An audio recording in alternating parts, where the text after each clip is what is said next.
Hey y'all, it's Andrew Love here from Whole Goals, and I just wanted to make a raw video, unedited, unscripted. That's my comfort zone, but I always feel the need to edit for the sake of concise videos. But I want to just speak from the heart, and I don't want to worry about the rest of it, okay? I'll add some nice emotional music to this, and I hope it resonates. Here's why I want to make this video, is there are so many people who are deathly afraid of love. They're afraid of being vulnerable. I had a talk with somebody just yesterday about the fear-mongering around relationships, that so many of us, what we do is we anticipate that somebody's going to hurt us, so we don't allow ourselves to be vulnerable. We'll just use them for sex, or we'll just let them only this close, but we won't let them this close. And we definitely won't let them in our hearts, because if we let them too close, they might hurt us. And so we live this life of hard-heartedness where we don't actually get to know anybody. And we actually don't even get to know ourselves to any great degree. This is putting so many of us in a situation where we're too afraid to enter serious relationships. And when times get tough, we don't know what to do, and so we run away. And that's why, people didn't used to get into 10, 20 relationships in the past.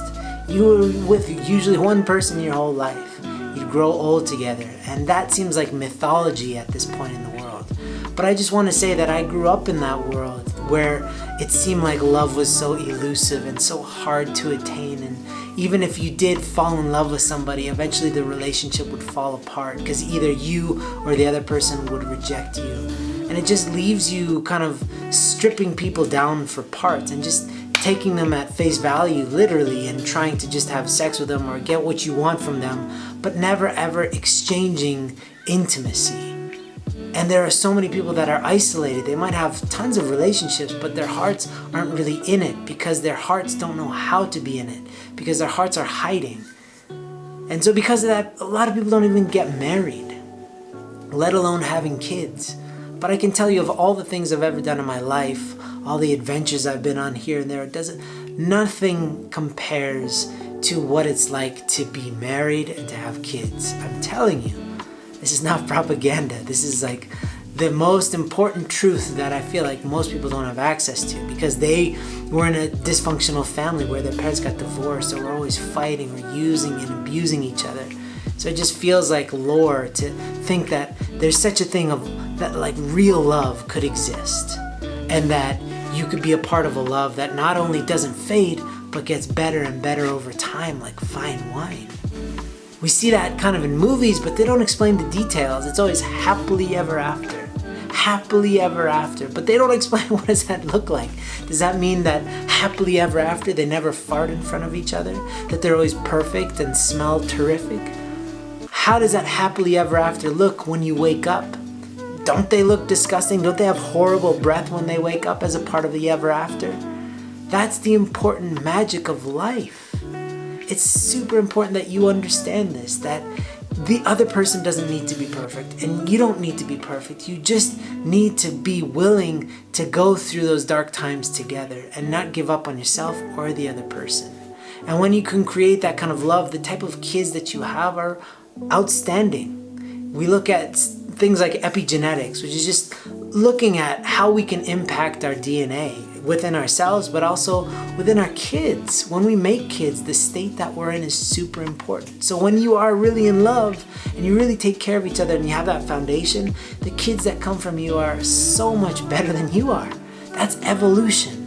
We're helping evolution to happen when we take care of ourselves. But again, so many people are too afraid to try, or they've tried it and they've been hurt and they don't know how to create lasting love. So I'm just making this video to help you understand. If you watch these other videos on my channel, if you just look within yourself and you can be honest, you can recognize that we all just want love. At the end of the day, that's why we do anything. That's why we want popularity. That's why we want status in the world. It's because we want people to love us. But we do it in a way that's so conditional that it's not sustainable. If you can just really learn who you are and learn how to love yourself, then you'll be so much more able to love somebody else. And functional people attract other functional people. Dysfunctional people attract other dysfunctional people. But when you become a very, emotionally, spiritually, mentally functional person, then you can communicate with other functional people and form relationships with them that are sustainable. And then if you are able to finally take it to the next level and really get married and commit your whole heart to somebody, leaving no room for anybody else, giving everything to somebody, it's risky, but it's the best risk, the highest return on investment you can ever make. Because I'm telling you, I have 3 kids now, and when I look at them, I'm in awe. I'm really in awe as to how did I produce such amazing kids that I love so much. That's what we're meant for. That's what we're designed for. And I sincerely hope from the bottom of my heart that I can help you in any way possible to get to that place. But I'm telling you that there's so much counter momentum going in the opposite direction, trying to feed us dysfunction, trying to feed us our base level needs, and just we'll settle for cheap sex rather than deep love, lasting love. And what I'm saying is that will lead you to isolation, that cheap stuff. And the real stuff will lead you towards your destiny, towards why you're really here on earth. So please stick around. Keep on watching my content. Please share it with people you think need it. And I'm here for you. So reach out in the comments. I'm happy to help. I have tons of, there's a free PDF. I have a journal to help you, and I have an online course, all for your sake, so that you can learn how to become fully functional, a strong force of good in this world. So keep on coming back, and it's been my pleasure to talk to you today. I'll see you in the next video.